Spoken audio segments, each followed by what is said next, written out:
Hari Om, Shri Gurubhyo Namaha. The happiness equation. Pujya Gurudev gave us the excellent equation to figure out how happy we are. He would say the number of desires fulfilled over the number of total desires that we have equals how happy we are. To put it extremely simply, if I have a total of 4 desires and 2 are fulfilled, I'm halfway in my happiness. But if I have a total of 4 desires and 4 are fulfilled, I'm completely happy. So what would be our total number of desires? We might say, oh, not that much. I just want to be healthy and peaceful and the family should all be okay. But then the Wi-Fi goes out and we get very irritated. Wait. Why are you irritated? You just wanted to be healthy and peaceful and nothing else. We don't realize how many desires we have. If our flight is delayed by 8 hours, if our cappuccino is mixed up and we end up with a soy milk one without sugar, if we plan a picnic and it starts raining, we have so many desires and we're not even aware of them all. And as the day unfolds and life itself unfolds, we see that we have even more desires than we initially thought. And that's just all the desires coming up in this lifetime. That denominator is looking like a pretty big number. And how many of those desires get fulfilled? And fulfilled in the way that we want it. Because if we go back to the soy cappuccino, we think, oh, I need a coffee. And we get the coffee, but it's not quite what we wanted. I need to get married. I need a new job. I need to go out and relax. But how many of those things can we tick off the way we wanted them? The numerator of this equation is not as high as the denominator, and so we only a fraction of our happiness, not completely happy. We only a fraction happy, not completely, and that just won't do. So what's the solution? In Bhajagovindam, in verse number 18, Adi Shankaracharya gives us the perfect solution. Kasya sukham na karoti vairagya. He first describes this renunciate, Suramandira Taramula Nivasa, who is sleeping outside in the temple courtyard or under a tree. He's got not many clothes, just very basic ones, and no possessions whatsoever.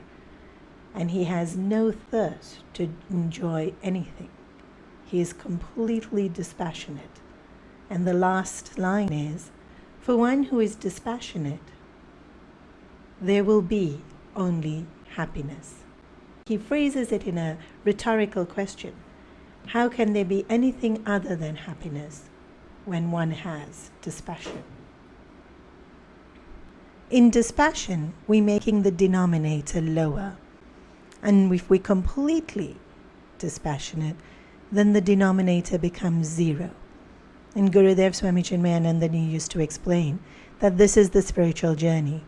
When the denominator becomes 0, the answer to the equation is always infinite. We feel that by fulfilling all of the desires is how we're going to get happiness, but actually, in truth, by removing the desire is how we get to happiness. This is why vairagya or dispassion is such an ideal state. When we have no desires, then we don't have so many moods in our minds. When desires are there, we feel like doing something and we don't feel like doing something else, or something happens and it upsets us because we thought we would have gotten it, but now we haven't gotten it, or we almost got it, but now it doesn't look like we're going to get it, and so there's so many fluctuations in our mind. But with dispassion, the mind's freed from all of that. When there's no desire, we'll also just always do the right thing. We're only tempted to do the wrong thing because desire pulls us in that direction. For fear of not getting it, we'll do whatever it takes to get whatever it is we are desiring. When we free of desire, we are completely free. I remember when I was traveling with our Puja Guruji, Swami Tejamayananda. I had met him first in Melbourne, Australia, and at that time, he was eating every dessert under the sun. In fact, he would look forward to that part of the meal, and I actually watched him licking his fingers after he had finished the dessert, and it was so much joy to watch him enjoying the food. 6 months after, when I met him, he had given up sugar. He refused to even touch it. And everyone was so disappointed, and they hadn't yet settled into this routine of not giving him sugar. They were so used to feeding it, so people would come with all these mithais and all these desserts, and they would present it to Guruji with so much joy, and he wouldn't touch it.